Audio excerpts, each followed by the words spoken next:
We just received some updates on the XDefiant release. Today, September 11th, we just got a message from Mark Rubin himself.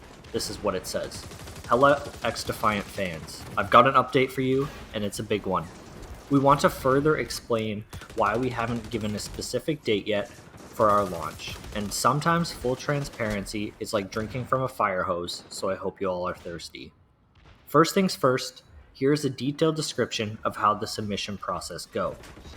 Submission process is part of the development where we give the game to first parties, Sony, Xbox, etc., to check that the game works correctly in their environments. To get to go ahead with the self-test, we have an internal QA and compliance teams that try to find any issues that might be flagged in the submission process. Once we have fixed or completed all of our tasks that we want/think we need for the submission, we spend about 2 to 3 weeks prepping and validating a CM, candidate master, that we think is the final version of the game for submission. It then goes through a 1 week of heavy QA and compliance testing by several Ubisoft teams. If it passes, then it goes to first parties to be certified for release. First parties take a week to get their final report on the submission and give us a pass or not with a list of fixes for our next submission. Also, to be clear, during the submission process, the QC team at Ubisoft are putting the build together through the ringer, looking through functionality bugs, and other team at Ubisoft divided up into PC, Sony, and Xbox groups are all looking for compliance bugs. These are two different types of bugs. Functionality means, does the game feature work as intended? Example, there's a bug where the damage from your weapon is altered after using a certain ability. This is not something first parties will be looking at, unless of course it prevents them from testing. Those are on us to find. Compliance bugs are the ones related to the systems and overall experience that first parties expect from the games on their platform. Example, are trophies being tracked properly? Is my friends list properly updated with game status, etc.?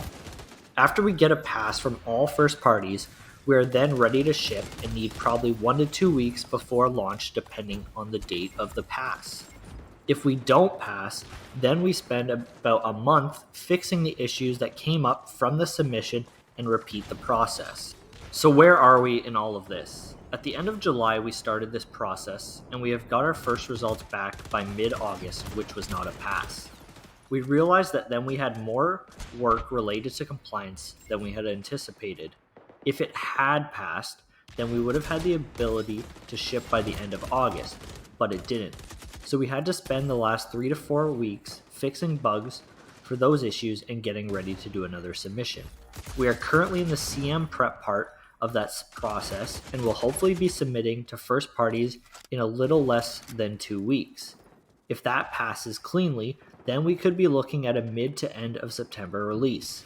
There's, however, a likely scenario where we get a conditional pass, meaning we have a day 1 patch with some final fixes to ensure compliance. If we do not need to do a day 1 patch, then this pushes our date out to early/mid October.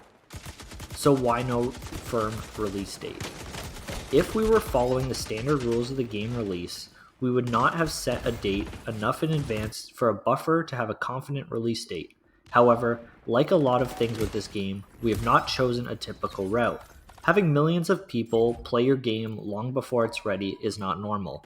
Not being afraid to show the unfinished game to millions of people with all of its flaws is not normal.